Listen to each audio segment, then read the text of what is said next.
بعض المستشرقين يا شباب قالوا بأن الشعر الجاهلية منتحل، يعني ليس شعرا قيل في العصر الجاهلي، إنما قيل في عصر الإسلام.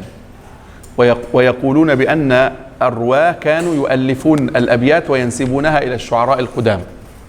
وهذه القضية أثارها المستشرقون في الغرب وتلقفها أبناؤهم أو من بني جلدتنا الذين تأثروا بهذا الفكر، كطه حسين غفر الله له ونسأل الله له المغفرة والرحمة، لو أنه تأثر بهذا القول، لكنه قيل إنه رجع عن هذا في آخر حياته.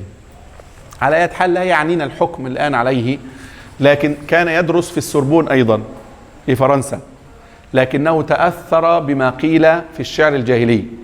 يقول أحدهم: وما الذي يضيرنا أن الشعر منتحل؟ نقول: لا، هم يريدون أن يقولوا أين الفصاحة؟ أنتم تقارنون فصاحة القرآن بفصاحة من؟ بفصاحة المسلمين. فهمتوا يا شباب؟ ويهدمون الشعر الجاهلي، يقولون هذا منتحل في عصر الإسلام. نعم. وإذا كنا نقارن المسلمين الذين يهتمون بالقرآن ونقول لهم: هل يستطيع أحد أن يقول هذه الأبيات الشعرية القيمة ثم لا يريد أن تنتسب إليه؟ يعني لو كان الأعشى هذا، لو كان خلف الأحمر أو حماد الراوية هو من ألف هذا الشعر الجاهلي كله، هل كان ينسبه إلى غير يقول: أنا من قلت هذه القصيدة القيمة؟ الإنسان يحب الفخر ويحب أن ينسب لنفسه، فما بالك إذ يتبرأ هو من نسبة هذه الشعر. فالشيخ للأسف ذكر بعضا من هذا، يقول الشعر الجاهلي مطعون فيه، لكن الشيخ وإن كان يؤيد أن الشعر الجاهلي ليس كله مطعونا فيه، لكنه للأسف تأثر ببعض هذه الوجهة، أو أن كلامه ليس مرضيا في الحقيقة إرضاء تاما لما نراه في الشعر الجاهلي. فهذه المسألة يعني لابد أن نلتفت إليها ونحن نقرأ الكتاب. يقول: إذن أخذ محمد صلى الله عليه وسلم القرآن من الأفكار الشعبية. ما معنى أخذ القرآن الكريم من الأفكار الشعبية؟ يعني من طبقات الشعب المختلفة يا شباب، كان ينزل ويعيش وسط الناس فيأخذ منهم. نقول هذا كلام أيضا بعيد كل البعد، لأن الأسباب غير متوفرة. واحد: عدم توفر الدعاية الكاملة واختفاء الرؤساء الدينيين. لم يكن هناك من ينشرون الأفكار الدينية أصلا، لم يكن هناك من يدعو إلى دين، فكيف ستنتشر هذه الأفكار ومحمد صلى الله عليه وسلم يسرقها؟ أضف إلى ذلك أهم عنصر يا شباب، أن المشركين كانوا متربصين، بل كانوا يجلسون ليفكروا ماذا سنقول في محمد. فلو أنه سرق أو أخذ من أحد لقالوا هذه من عندك، أنت سرقتها من فلان وأخذتها من علان. أيضا العرب يعتزون بجنسهم ولا يتأثرون بغيرهم. أيضا هل كانت هناك موضوعات دينية منتشرة وسط هؤلاء من الشعبيين؟ بل إن النضر بن الحارث يا شباب كما تعلمون لما تحدث إليه المشركون قالوا: نريد أن تحكي لنا كما يحكي محمد. فماذا فعل النضر بن الحارث؟ ماذا فعل يا شباب؟ كان يؤلف لهم أقاصيص الفرس،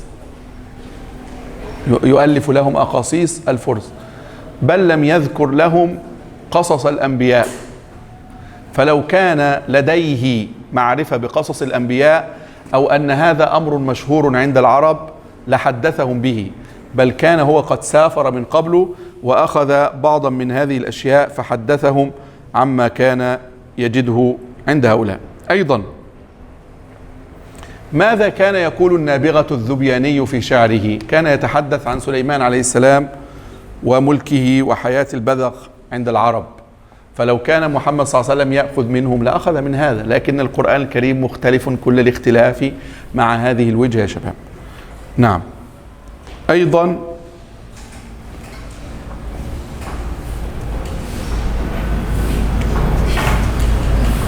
هذه المعلومات البدائية كيف كانت ستنتشر وسط هذه الجموع بهذه السهولة؟ وهذه معلومات متخصصة، صاحبها يقول يحدثهم عن تاريخ من حوله، تاريخ حديث يا شباب. القرآن عندما يقول غلبت الروم، هذا كان تاريخا قديما أم تاريخا حديثا؟ كان تاريخا حديثا، كان يحدث هذا في العصر المعاصر، في العصر الحاضر للنبي صلى الله عليه وسلم. فدل هذا على أنه كان يخبرهم بما يواقعونه في حياتهم لا بما يقولونه له صلى الله عليه وسلم. أيضا هل كان النبي صلى الله عليه وسلم أساليبه كانت مثل أساليب هؤلاء؟ أبدا، بل كان القرآن الكريم كثيرا ما يقول له، قال له في أكثر من آية: تلك من أنباء الغيب نوحيها إليك ما كنت تعلمها أنت ولا قومك من قبل هذا. فلو كانوا هؤلاء يعلمون هذا ماذا كانوا سيقولون في هذه الآية؟ هذه آية مكية، ما كنت تعلمها أنت ولا قومك. فهمتوا يا شباب؟ ما كنت تدري ما الكتاب ولا الإيمان، أنت لم تكن تعلم، وعلمك ما لم تكن تعلم، ووجدك ضالا فهدى. كل هذا دلالة على أنه لم يكن يعلم هذا لا هو ولا قومه. فلو كان قومه يعلمون هذا لقالوا نعم أنت لا تعلم لكننا نعلم، هذا مشهور بيننا. وهذه يا شباب أدندن حولها كثيرا لأنها نقطة مهمة، أن الخصوم كانوا متربصين، فلو كانت واتتهم الفرصة لما انتظروا أبدا. فهمتوا يا شباب؟ نعم. نحن نقص عليك أحسن القصص بما أوحينا إليك وإن كنت من قبله لمن الغافلين، لم تكن تعلم هذا. قد يقول قائل: إذن أخذها من التأملات الفكرية. ماذا التأملات الفكرية؟ أي إن محمدا صلى الله عليه وسلم كان يجلس وحده ويفكر ثم يتلو هذه الآيات على الناس. نقول لهم: ما شاء الله، لقد وصل بكم الجنون إلى هذه المرحلة. هذا جنون يا شباب. لماذا هذا جنون؟ هل الإلهامات تحدثك عن قصص السابقين؟ إذا كنت سأجلس إلى نفسي وأتحدث إلى نفسي وأخرج بأحكام وأحدثك عن أحكام تفعل، أما أحكي لك قصة الماضي كما هي وأنا لم أتعلم من أحد ولم أقرأ في كتاب ولم تكن هناك اللغة المشتركة للكتابة يا شباب. الآن هناك لغات مشتركة، أنت تستطيع أن تتحدث الإندونيسية، وإذا جاءك أحد من جزيرة أخرى تستطيع أن تتحدث إليه لا بلغته هي المحلية إنما باللغة الأم التي تدرس في المدارس. صحيح يا شباب؟ لم تكن إلا لغة واحدة منتشرة بين مكة، فمن أين يحصل على هذه القصص بهذا الوصف الدقيق؟ قصة يوسف عليه السلام.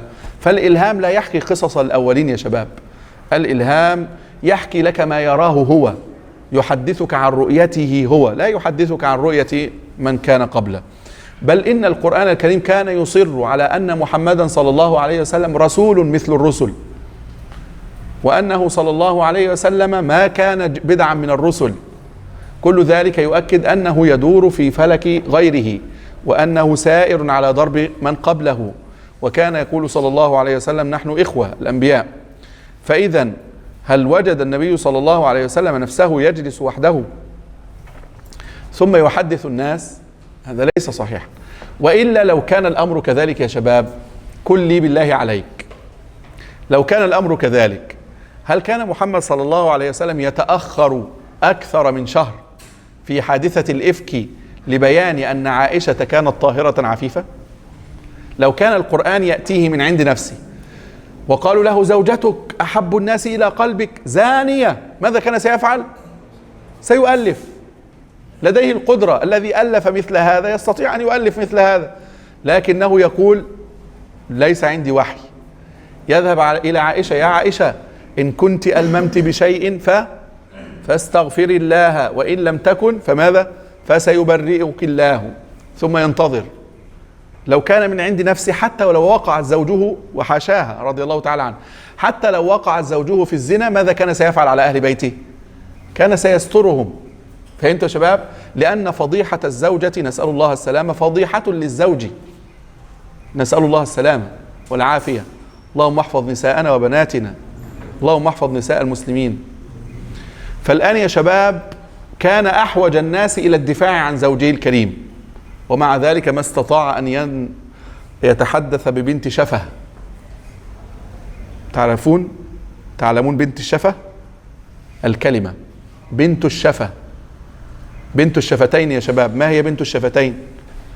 الكلمة. ما تحدث ببنت شفة، ما تحدث بكلمة واحدة، سكت حتى نزل عليه الوحي. لو كان من عند نفسه. طيب قل لي بالله عليك، لو كان القرآن من عند نفسه هل كان يهاجم نفسه أحيانا؟ فهمت يا شباب؟ الآن جاءت بعض الآيات تلوم النبي صلى الله عليه وسلم على بعض التصرفات. ما كان لنبي عفى الله عنك لما أذنت لهم عبس وتولى وتخفي في نفسك ما الله مبديه وتخشى الناس والله أحق أن تخشاه. هل كان يقول في حق نفسه هذا؟ هل أحدنا يتهم نفسه أمام الناس؟ أم أنه لو اتهم يبرئ نفسه؟ فكيف من عند نفسه؟ كيف إلهام؟ كيف تلهمه نفسه أن يهاجم نفسه؟ هذا عجيب. نعم. فليس هذا دليلا، وهو أبعد ما يكون عن الواقع يا شباب. وهكذا القرآن الكريم ثبت في مصدره في مكة أنه ليس من هذه الأطراف، وأن هناك شيئا آخر هو سبب هذا القرآن. وهذا يدفعنا كما يقول الشيخ: لو كان القرآن الكريم، لو كان النبي صلى الله عليه وسلم ظل في مكة لكنا أغلقنا الباب وانتهينا وقلنا الحمد لله الذي بنعمته تتم الصالحات، وأغلقت الرسالة على هذا. لكن النبي صلى الله عليه وسلم انتقل من مكة إلى المدينة، فهذا جرنا للحديث عن ماذا؟ عن مصدر القرآن أين؟ في المدينة. وهذا هو الفصل الذي بعده، والله أعلم.